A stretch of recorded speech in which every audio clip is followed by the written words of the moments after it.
Então, estamos aqui de volta na sequência da nossa conversa sobre a relação mitologia e literatura. Para você que perdeu a parte anterior, clique no card que está subindo aí no cantinho superior da sua tela e volta e assiste a parte número 1, para você se inteirar de toda a nossa discussão. Na parte anterior, nós estávamos definindo o que é mitologia, o que é literatura, como ambas se relacionam. E agora, nesse momento, nós vamos discutir como a literatura se apropria da mitologia. Quais são os principais mitos ali, seja da mitologia grega, seja da mitologia romana, seja da mitologia egípcia, enfim, quais são os principais mitos, mitos mais conhecidos que são mais trabalhados na literatura. E se você ainda não deixou o like nesse vídeo, deixe o seu like nesse vídeo, comentários, perguntas, pois as suas perguntas, o seu comentário pode gerar um material, conteúdo para um novo vídeo, para uma nova gravação. Professor Éder, então vamos lá. Como eu coloquei no início, como se dá, então, como é que a literatura se apropria da mitologia e quais são, se é que a gente pode falar nisso, os principais mitos, seja da mitologia romana, seja da grega, que são explorados aí no campo da literatura? Muito bem, meu caro. Você pergunta como é que a literatura se apropria da mitologia, né? Talvez a melhor pergunta é como a mitologia se apropria da literatura. Em que sentido? A mitologia ela tinha a sua existência independente da literatura. Como a literatura também ela existe independente da mitologia. Então, assim, eu posso comentar com você sobre os mitos. A gente pode conversar sobre os mitos de uma forma informal. Agora, se eu quero contar isso de uma forma assim, mais lúdica, que prenda mais a atenção, que traga o encantamento às pessoas, e eu vou escrever isso, então eu vou me valer da literatura. Por isso que eu coloquei como é que a mitologia ela se apropria da literatura. Porque nesse sentido, a mitologia ela existe por si, independente da literatura. Agora, se ela precisa ser contada de forma escrita, então ela vai se valer da literatura. Porque é através da literatura que ela vai ser contada. Ou seja, não tem como ela ser contada de forma que atraia, que prenda a atenção das pessoas, do leitor, se não passar pela literatura. Se você pegar, por exemplo, a própria Ilíada, a própria Odisseia, são poemas épicos. Então, são poemas que são contados a partir da literatura. Então, nós temos conhecimento aí dos grandes heróis, dos deuses da mitologia. Esse conhecimento nos veio através de quem? Da literatura. Ou seja, a mitologia precisa da literatura para ser conhecida. É através da literatura que os mitos serão conhecidos, que vamos saber dos deuses, dos grandes heróis, das criaturas mitológicas. Tudo isso é contado pela literatura. Sem a literatura, esses mitos não teriam tido o alcance que até chegar em nossos dias. Hollywood, por exemplo, ganhando muito em cima de cada mito que existe através dos filmes. Mas por quê? Porque um poeta, porque um escritor literário, em seu tempo, fez o registro desses mitos. A própria Ilíada e a Odisseia são poemas épicos. São poemas que foram escritos por um escritor literário que vai fazer o registro, então, de todas aquelas histórias. Então, quando você pega, por exemplo, Hesíodo ele vai fazer o registro da origem dos deuses. Você pega a teogonia dele, ele faz o registro dos deuses. Mas ele usou o quê? A literatura para fazer esse registro. Homero, do mesmo jeito. Homero é considerado o pai da literatura ocidental. Então, ele foi um poeta que fez o registro dos deuses, dos guerreiros, dos heróis, através da literatura. Então, por isso que eu brinquei assim, dizendo que a mitologia é quem se apropria da literatura. Sim. Eu posso dizer, então, que a mitologia se apropria da literatura para se eternizar no tempo? Isso. E a literatura, ela sendo independente da mitologia, ela se apropriaria da mitologia para tornar a linguagem um pouco mais artística ou não é isso? Por que ela se apropriaria da mitologia? Por que ela usaria dos mitos? Bom, a literatura ela vai trazer um capítulo diferente com os mitos. Porque os mitos é um tipo de escrita. Nós chamamos de escrita fantástica, algo fantasioso. Mas eu tenho outros tipos de escritas na literatura. Eu vou ter a literatura realista, eu vou ter a naturalista, eu vou ter a literatura gótica. E, a partir dos mitos, eu vou ter essa literatura que mexe com o imaginário, que mexe com coisas sobrenaturais, que mexe com divindades. Então, a literatura nos presenteia com um capítulo a mais. né? Vamos chamar de capítulo, um capítulo a mais para que a pessoa possa se enveredar. Tem gente que não gosta desse tipo de escrita, outro já vai gostar de uma escrita mais realista, que tem a ver com o mundo real, mas assim, uma escrita machadiana, por exemplo, mas outros que curtem, como eu curto, e outros curtem. Não, eu gosto da ideia da fantasia, eu gosto da ideia dos monstros, eu gosto da ideia... Enfim, eu gosto disso. Então, tem ali um capítulo da literatura refletindo isso. Uhum. Então, dessa forma, ela se apropria da mitologia. Certo, certo. Então, sobre os principais mitos aí, os principais deuses ou heróis, tem alguns aí que a literatura gosta de se apropriar mais? Veja bem, quando a gente fala assim, dos principais, como eu havia dito, o que nós sabemos dos heróis veio da literatura. É mito que é escrito pela literatura. Então, assim, não existem os principais heróis, né? Existem os heróis desde o seu início, desde o seu nascedouro, que vem até os nossos dias. Vamos só dar um exemplo, mas existem vários, né? Não dá para falar de todos aqui, eu vou escolher aqui um aqui aleatório do que eu vou falar, mas quando você pega, por exemplo, Zeus, que é tido como o pai dos deuses, há toda uma história que foi contada, e claro, o que eu vou falar aqui é uma versão, existem várias versões também dos mitos, né? Mas essas várias versões, isso não é o importante. O importante é o que podia se extrair disso para o dia a dia. Mas quanto se é a versão A, B ou C, isso pouco importa. Mas quando você pega, por exemplo, Gaia e Urano, onde você tem ali Gaia, que é a Terra, Urano é o céu, e eles estão ali juntos, coladinhos, um sobre o outro, e como não tinha muito o que fazer naquele tempo, né? Não tinha televisão, não tinha internet, Gaia e Urano namoravam muito, estavam ali muito juntos um sobre o outro. E de tanto namorar, ela vai se engravidar, vai ter os seus filhinhos, né, que são os titãs. E só que Urano, quando nascia o bebezinho, ele devolvia para o ventre da mãe. Ele não queria que o filho ficasse fora, enfim. Isso vai trazer incômodos a Gaia, que ela vai, então, conversar com seus filhos, e veja assim como é fantástico tudo isso. Ela vai conversar com os filhos dentro do ventre, né, incomodada com as dores. Então ela vai, papai não quer deixar vocês saírem, vamos fazer o quê? E os filhos temem, né, se opor ao pai. É Urano, né, o céu. Só que o caçula, e eu costumo dizer que você tem que ter cuidado com o caçula é perigoso, né? Quem é caçula, quem estiver nos ouvindo aí que for caçula, me perdoe. Eu sou caçula. Caçula é perigoso.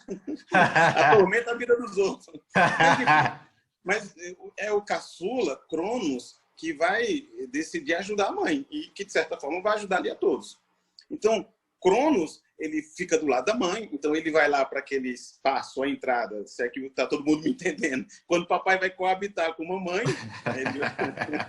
Cronos vai lá para aquela entrada.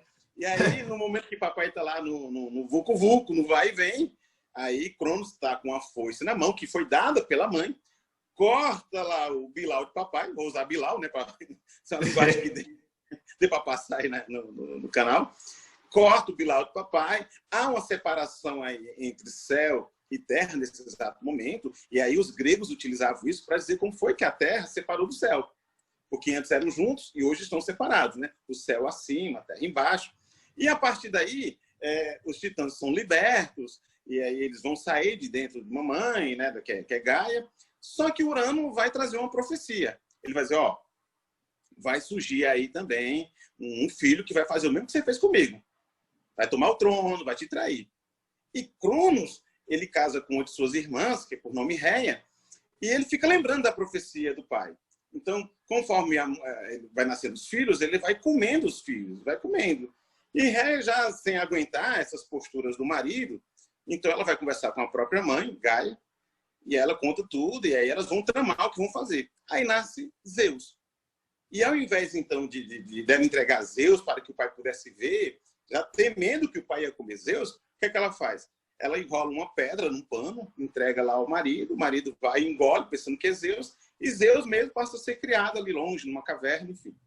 Cresce e ele vem, então, desafiar ao pai. E é onde vai ter início, então, a titanomaquia, que é uma guerra entre deuses e titãs, enfim, que vai durar cerca ali de 10 anos, e Zeus vai ter que ser um estrategista, porque não é fácil vencer Cronos. Então, ele vai se passar por um viajante, um vendedor, vai dar uma poção ao pai, o pai toma a poção, ele consegue lá tirar os irmãos dentro do pai. tira até a pedra que ele tinha engolido, enfim. E a partir daí, Zeus vai se fortalecendo, né? Deuses do lado dele, alguns titãs também, e eles vão lutando, enfim, é uma batalha longa, não dá para contar tudo aqui. Só que, resumindo, Zeus vai vencer.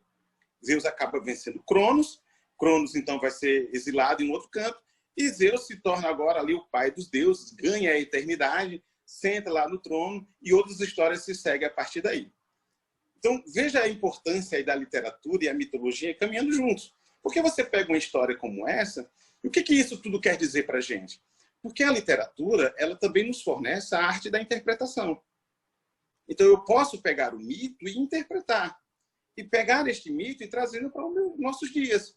Não é uma história que valeu apenas para aquele tempo. É uma história que tem valor em nossos dias. Sim. Por mais que eu fique aqui pensando, mas como é que essa história ela pode nos ajudar hoje? Como é que essa história de Zeus lutando contra o pai dele, Cronos, vai nos ajudar? E ajuda muito. Se você entende, por exemplo, que Cronos é o tempo cronológico. É o tempo que está passando, o tempo aí do ponteiro do relógio. Sim. Então, há uma luta de Zeus contra o pai, que é o tempo. O que a gente pode aprender com isso tudo? Primeiro, que nada é para sempre. Que foi a lição que Cronos parece que não quis aprender.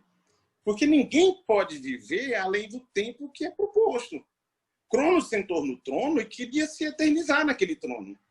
Ele não entendeu que o tempo estava passando, inclusive para ele, e que outras coisas precisariam acontecer, e que ele deveria assumir outros lugares, outras categorias de existência, e não sentar no trono. Às vezes acontece muito conosco isso.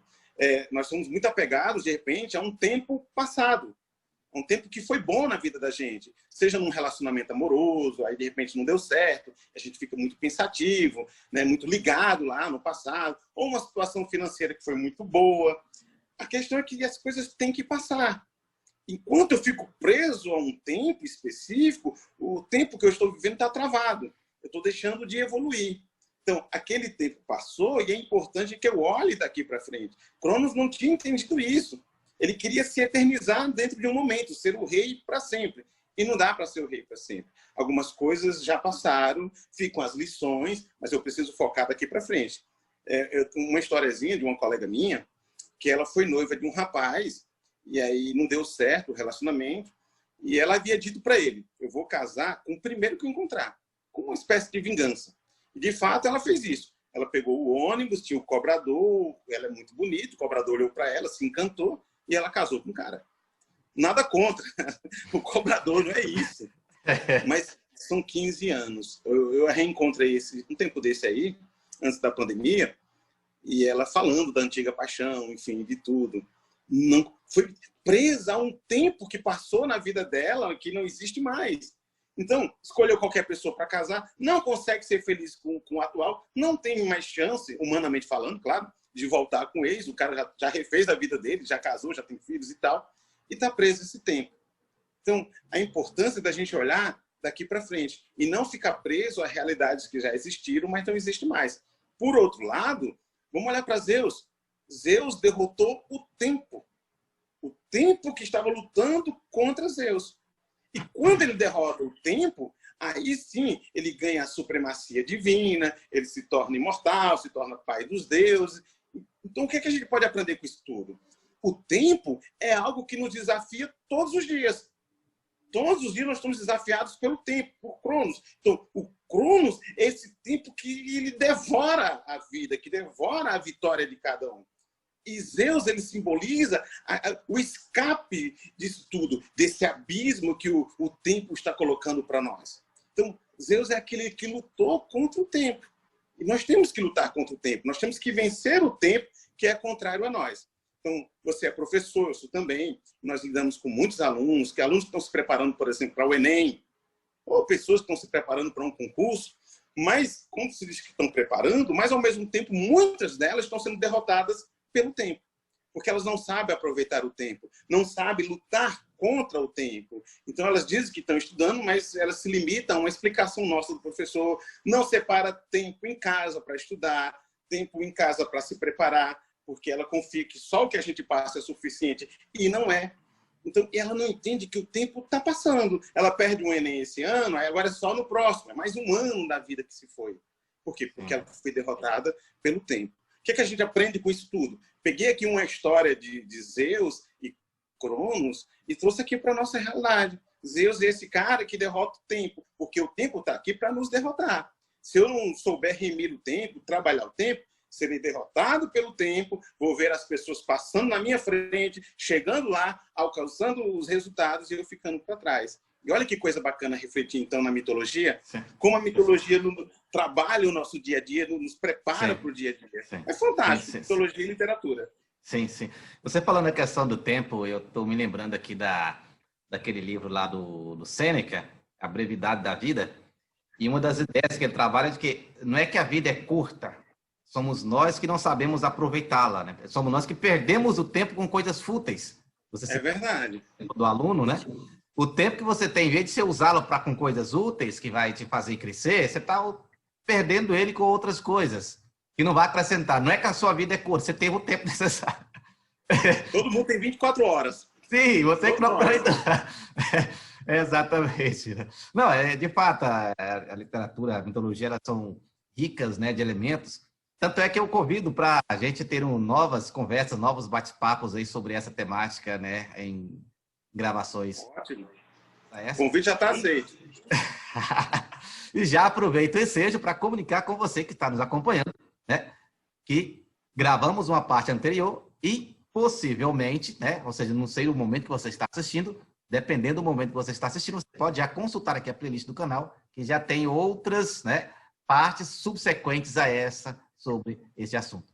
Professor Éder, muito obrigado mais uma vez por ter aceito o meu convite, de fazer parte aqui de ter trago aí essa contribuição, né, muito pertinente e rica acerca desse assunto, que não ficou no passado, né, mas que continua entre nós, que é a questão da mitologia, que era muito usada até mesmo na ciência, né, o caso do Édipo Rei, a psicanálise usa, né, do Édipo Rei para falar de uma certa fase da nossa vida, né, para explicar uma certa fase da nossa vida, e, enfim, outras áreas do saber que também apropria, né, de elementos da mitologia, né, de alegorias para contar. Tanto é que a criança, ou seja, primeiramente, os primeiros tipos de leituras que a criança lê, geralmente, que a gente passa para a criança ler.